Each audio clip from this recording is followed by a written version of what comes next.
OK បាទសូមគោរពនឹងជម្រាបសួរប្រិយមិត្តបងប្អូនទាំងអស់គ្នាសូមស្វាគមន៍មកកាន់ Channel YouTube របស់ខ្ញុំសាជាថ្មីវីដេអូ Resource នៅថ្ងៃនេះខ្ញុំបដែរខ្ញុំមានវីដេអូថ្មីមួយទៀតហើយដែលចង់បង្ហាញបងប្អូនទាំងអស់គ្នាអំពីរបៀបនៃការបញ្ចូលនៅលុយទូរស័ព្ទរបស់យើងកម្មវិធី PayPal ហើយយើងនឹងបញ្ចូលគ្នាជាមួយនឹងកម្មវិធីមួយដែលមានឈ្មោះថា Dr. Sim អញ្ចឹងយើងអាចបញ្ចូលលុយដែលយើងបានរកលុយបានពី PayPal តាមរយៈ TikTok app តូចៗផ្សេងៗ Facebook ឬក៏យើងដកលុយបានមកពីកន្លែងណាដែលជាប្រភេទ online ហ្នឹងចូលទៅកាន់ PayPal យើងអាចប្រើកម្មវិធី Dr. Sim នេះដើម្បីបញ្ចូលនៅលុយទូរស័ព្ទដៃរបស់យើងបានអញ្ចឹងណាហើយចំពោះសេវាកម្មឬក៏ការគិតចំនួនថ្លៃសេវាអស់ប្រមាណគឺប្រហែលជានឹងនៅtrongវីដេអូបងប្អូនទាំងអស់គ្នានឹងដឹងថាតើយើងបើសិនជាយើងបញ្ចូលលុយចំនួន$1ហើយយើងនឹងតើខាងក្រុមហ៊ុន Dr. Sim ដែលជា app មួយហ្នឹងគឺកាត់ចំនួនប្រមាណដែរអញ្ចឹងបងប្អូនទាំងអស់គ្នាអាចទស្សនាបានអំពីរបៀបនៃការបញ្ចូលលុយតាមរយៈគណនី PayPal មួយនេះដើម្បីកាន់តែជ្រាបកាន់តែច្បាស់អំពីការប្រើប្រាស់គណនី PayPal របស់យើងឲ្យមានប្រសិទ្ធភាពនៅពេលដែលយើងអស់លុយទូរស័ព្ទចង់បញ្ចូលលុយពី PayPal នៅក្នុងការបញ្ចូលតាមរយៈកម្មវិធី Dr. Sim នេះបងប្អូនអាចទស្សនាវីដេអូមួយនេះបានតាំងពីដើមរហូតដល់ចប់ដូច្នេះសូមភ្លេចចុច Like Subscribe និងដាក់សញ្ញារូបកណ្ដឹងម្នាក់មួយដើម្បីទទួលបានវីដេអូល្អៗបែបនេះថ្មីជារៀងរាល់ថ្ងៃពី Channel Video Resource ផងដែរអរគុណច្រើនអ្នកទាំងអស់គ្នាទុកជាមុនអញ្ចឹងជំហានដំបូងអ្នកគ្នាត្រូវមានគណនី PayPal បើសិនជាអត់ទាន់មាន PayPal ទេបងប្អូនទាំងអស់គ្នាអាចទៅមើលវីដេអូអំពីរបៀបនៃការបង្កើត PayPal ហើយបងប្អូនទាំងអស់គ្នាត្រូវមានលុយឬក៏ត្រៀមលុយនៃការបញ្ចូលហ្នឹងយ៉ាងហោចណាស់ក៏$4ឬក៏$3ជាងអានេះគឺខ្ញុំសាកបញ្ចូលទេហើយខ្ញុំបង្ហាញបងប្អូនទាំងអស់គ្នាត្រួសទេនេះគឺជាគណនីរបស់ខ្ញុំដែលមានលុយចំនួន$3.86សេនហ្នឹងខ្ញុំចង់បញ្ចូលលុយទូរស័ព្ទដៃរបស់ខ្ញុំដោយសារតែខ្ញុំអត់មាននៅលុយនៅក្នុងទូរស័ព្ទដៃរបស់ខ្ញុំទេអញ្ចឹងពេលទៅក្រៅអីពិបាកអញ្ចឹងណានៅក្នុង SIM របស់ខ្ញុំឥឡូវខ្ញុំកំពុងតែ share hotspot ដើម្បីធ្វើការបញ្ចូលលុយតាម online ហើយបងប្អូនទាំងអស់គ្នាអាចទស្សនាបន្តទៀតបានអ្នកទាំងអស់គ្នាត្រូវមានលុយនៅក្នុង PayPal អ្នកទាំងអស់គ្នាអាចមើលវីដេអូនៅក្នុង channel របស់ខ្ញុំពាក់ព័ន្ធពីការរកលុយតាម app ផ្សេងក៏មានបង្ហាញបងប្អូនទាំងអស់គ្នាដែរអញ្ចឹងបើទំនេរអ្នកទាំងអស់គ្នាអាច check មើលបន្ថែមទៀតបាននៅក្នុង channel Video Resource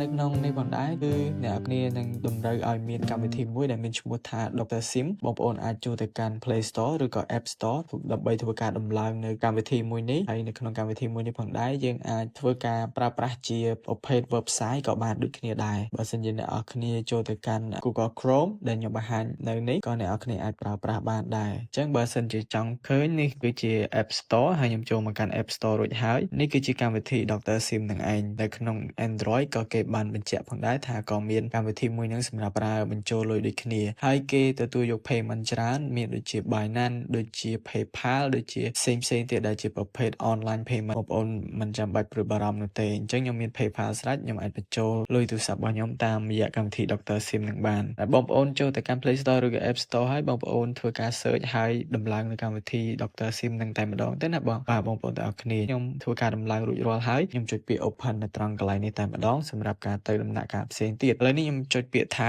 allow ហើយខ្ញុំចុចពាក្យ allow notification បន្តទៀតដើម្បីបង្ហាញ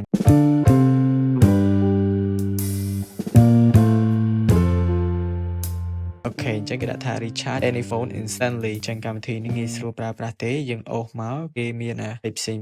អញ្ចឹងនៅកន្លែងនេះខ្ញុំយកជាភាសាអង់គ្លេសហើយជាអត់មានជាភាសាខ្មែរទេកន្លែងភាសានេះយកអង់គ្លេស English បែបនេះអញ្ចឹងទៅហើយខាងក្រោម currency នេះគេយើងយកជាប្រភេទលុយដុល្លារបាទ US ដុល្លារខ្ញុំអត់យកជា euro ទេដោយសារតែកម្មវិធីនេះវាជាកម្មវិធីអន្តរជាតិកម្មវិធីធំដែលបងប្រទេសផ្សេងក៏គេប្រើនៅក្នុងការបញ្ចូលលុយតាមរយៈ PayPal តាមរយៈ online payment ផ្សេងដូចគ្នាខ្ញុំចុចពាក្យ get start នៅកន្លែងនេះដើម្បីមើលហើយនៅពេលនេះផងដែរបងប្អូនទាំងអស់គ្នាអាចមើលបានគេមាន menu 4មានដូចជា home top up gift card ហើយនិង account អញ្ចឹងកន្លែង account នេះបងប្អូនទាំងអស់គ្នាចូលមក account សិនមកដោយសារយើងអត់ទាន់មានគណនីនៅឡើយនោះទេអញ្ចឹងខ្ញុំចុចពាក្យ sign up នៅត្រង់កន្លែងនេះហើយគេឲ្យបំពេញ first name ហើយនិង last name ហើយនិង email របស់យើងទាំងអស់គ្នាការ log in ឬក៏ sign up នេះខ្ញុំនឹងប្រើជាជំរើសមិនចាំបាច់នៅក្នុងការចុះឈ្មោះនោះទេខ្ញុំ log in direct ជាមួយនឹងកម្មវិធី ឬក៏កណនី Google ឬក៏ Gmail របស់ខ្ញុំផ្ទាល់តែម្ដងខ្ញុំចុច Google នៅកន្លែងនេះបងប្អូនទាំងអស់គ្នាចង់ចុះឈ្មោះ sign up បំពេញអីក៏បានដែរបងប្អូនទាំងអស់គ្នាឬក៏មានតែ Facebook អ្នកនរគ្នា log in ជាមួយ Facebook ក៏បានដូចគ្នាយកជំរើស log in ជាមួយនឹងកណនី Google របស់ខ្ញុំហើយខ្ញុំចុចពាក្យ continue នៅកន្លែងនេះខ្ញុំរងចាំបន្តិចបងប្អូនទាំងអស់គ្នាដើម្បីឲ្យអ៊ីនធឺណិតនៅធ្វើការដំណើរការឥឡូវនេះគឺបានចេញហើយនេះគឺជាកណនីច្រើនរបស់ខ្ញុំដែលបង្ហាញបងប្អូនទាំងអស់គ្នាអញ្ចឹងខ្ញុំជ្រើសរើសយកកណនីមួយនេះដើម្បីបន្តនៅជំហានបន្តនៃការ log in ចូលកណនី Dr. Sim ដើម្បីធ្វើឲ្យយើងអាចប្រើប្រាស់ឬក៏មើលពាក់ព័ន្ធពីពេលវេលាពេលបញ្ចូលលុយអញ្ចឹងណាតើលុយយើងប្រើរយៈពេលប្រហែលអញ្ចឹងទៅអញ្ចឹងខ្ញុំបញ្ជាក់ផងដែរថាការបញ្ចូលលុយតាមអនឡាញនេះគឺអ្នកនរគ្នាត្រូវរងចាំដោយសារតែបទពិសោធន៍របស់ខ្ញុំរងចាំចាប់ពី10នាទីទៅ15នាទីទើបលុយលោតចូល SIM របស់យើងបាទដែលបញ្ចូលហើយអញ្ចឹងណាអញ្ចឹងហើយជាសេវាត្រូវការបញ្ជូនមកច្រើនពីក្រៅប្រទេសដូចគ្នាអញ្ចឹងខ្ញុំចុចពាក្យ continue នៅកន្លែងនេះបងប្អូនទាំងអស់គ្នាដើម្បីបង្ហាញអំពីការបញ្ចូលនៅលុយទូរស័ព្ទនៅក្នុង SIM របស់យើងដើម្បីបង្ហាញបងប្អូនទាំងអស់គ្នាតទៀតសូមបងប្អូនទាំងអស់គ្នារងចាំ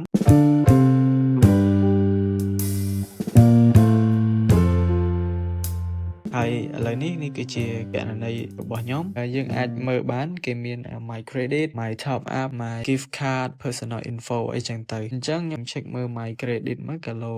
មានប្រមាណ install បានន័យថា you have one credit one credit គឺយើងមានមួយ credit ដើម្បីបញ្ចូលនៅកន្លែងនេះយើងអាច top up គឺយើងអាចបញ្ចូលលុយនឹងឯងអញ្ចឹង recharge any phone in a few tap anytime ហើយនិង anywhere អញ្ចឹងនៅត្រង់កន្លែងនេះបងប្អូនអាចបំពេញ promote code របស់ខ្ញុំក៏បានឬក៏បងប្អូនអាចធ្វើការនៅកន្លែងនេះបន្តទៀតក៏បានដែរខ្ញុំចុចពាក្យ top up នៅកន្លែងនេះហើយខ្ញុំនឹងដំណាក់កាលនៃការបញ្ចូលលុយនៅ SIM ទូរស័ព្ទរបស់ខ្ញុំតែម្ដងនេះគឺជា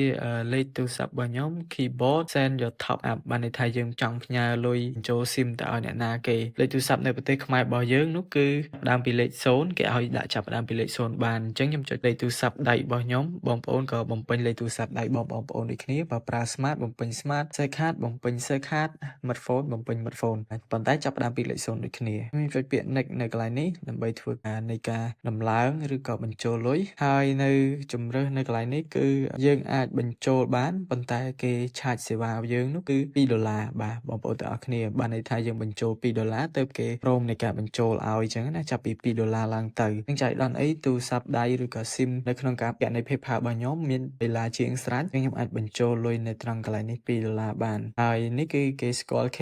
carrier របស់ខ្ញុំគឺ Smartphone រួចហើយបងប្អូនទាំងអស់គ្នាគឺ load logo Smartphone ហ្នឹងហើយខ្ញុំចុចពាក្យថា proceed to payment អញ្ចឹងសូមរងចាំបន្តិចឥឡូវនេះគេដាក់ថា you have got $1.18 in redeemable credit for this top up your account but you must recharge at least €6នៅកន្លែងនេះគឺយើងត្រូវការតម្រូវឲ្យមានការបញ្ចូលលុយទៅក្នុងគណនីមួយនេះគឺ€6ដូចគ្នា€6សិនដើម្បីអាចធ្វើការបំពេញឬក៏បន្តនៅ payment នឹងបានតម្លៃសរុបទាំងអស់គឺ$3.39ហើយនេះគឺជា service recharge amount នេះខ្ញុំបញ្ចូលលុយគឺចំនួន$2ហើយ service នឹងគឺអស់ចំនួន$1.39អញ្ចឹងខ្ញុំនឹងសាកបញ្ចូលដើម្បីធ្វើជាវីដេអូបង្ហាញឲ្យបងប្អូនទាំងអស់គ្នាបន្តទៀតនេះគឺជាការបញ្ចូលលើកទី1របស់ខ្ញុំតាមរយៈកម្មវិធី Dr. Sim ដូចគ្នាដូច្នេះប្រសិនបើបងប្អូនមានលុយនៅក្នុង PayPal ច្រើនចង់បញ្ចូលក៏អាចប្រើប្រាស់នៅកម្មវិធី Dr. Sim បានឬក៏ជំរើស website ផ្សេងៗដែលមានដូចគ្នាដែរដែលអ្នកនរគ្នាអាចរកឃើញ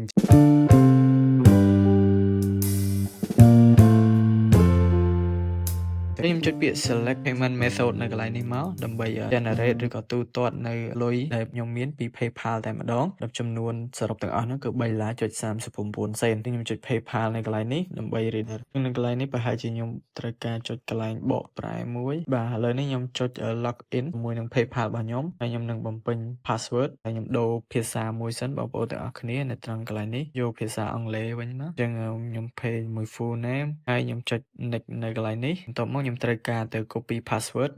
password ដើម្បីបញ្ចូលនៅត្រង់កន្លែង password ដែលត្រូវការនេះបាទឥឡូវនេះខ្ញុំបាន copy ហើយខ្ញុំត្រៀមតែចុច paste ទេអញ្ចឹងខ្ញុំចុច paste នៅកន្លែងនេះបងប្អូនទាំងអស់គ្នាអាច log in នៅគណនី PayPal របស់បងប្អូនបានអញ្ចឹងខ្ញុំចុចពាក្យ log in នៅកន្លែងនេះដើម្បីបន្តដំណើរការបន្តទៀតខ្ញុំយកពាក្យ get an email សម្រាប់ security quick check ហើយខ្ញុំនឹងទទួលទៅ check មើលលេខកូដដែលគេផ្ញើទៅចូលគណនីរបស់ខ្ញុំចាប់ផ្ដើមពីd@gmail.com នេះគឺជាគណនី Gmail របស់ខ្ញុំ ខ្ញុំនឹងបើកឲ្យបងប្អូនទាំងអស់គ្នាបានឃើញឥឡូវនេះពី PayPal កំពុងតែផ្ញើមកហើយនេះគឺឈ្មោះរបស់ខ្ញុំឬក៏លេខ6ខ្ទង់ដែលខ្ញុំអាចដាក់បានខ្ញុំត្រឡប់ទៅកាន់ tab ចាស់របស់ខ្ញុំនៅក្នុង Safari មិញវិញលេខ64 26និង93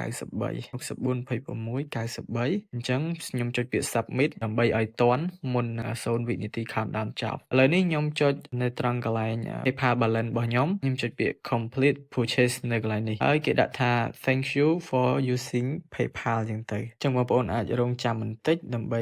មើលបន្តទៀត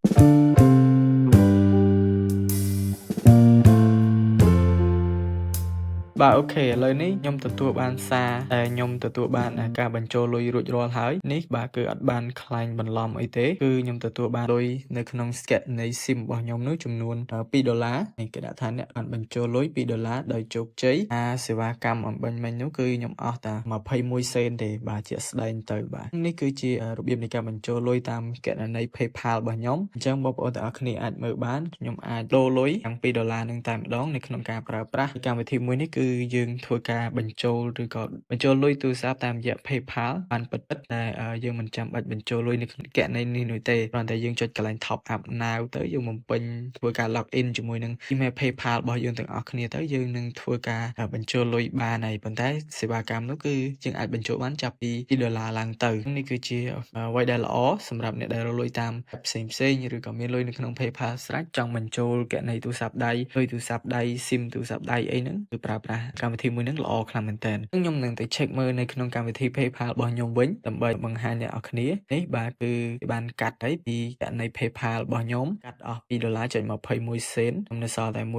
$1.65សេននោះទេបងប្អូនទាំងអស់គ្នាក្នុងការបញ្ចូលលុយមួយនេះគឺខ្ញុំរកលុយបានពី app ផ្សេងនោះទេបងប្អូនទាំងអស់គ្នាអាចមើលបានហើយឃើញហើយនេះគឺជា bill ជាបងពីកាយប័ត្រដែលអស់មិញនឹងឯងពីកម្មវិធី Dr. Sim Mobile នឹងឯងហើយខ្ញុំទៅ check មើលបាននៅកម្មវិធី SMS របស់ខ្ញុំនេះគឺគេដាក់ថាអ្នកបានបញ្ចូលលុយ$2ដោយជោគជ័យហើយអញ្ចឹងយើងអាចជាប់គម្រោងផ្សេងឬក៏យើងអាចសរុបរបស់យើង$2យើងអាចផ្លាស់ដូរគម្រោងជាប់គម្រោង data plus ឬក៏ plus ឬក៏អីក៏បានដែរបាទអញ្ចឹងវីដេអូរបស់ខ្ញុំមួយនេះពាក់ព័ន្ធអំពីរបៀបនៃការបញ្ចូលលុយទៅគណនី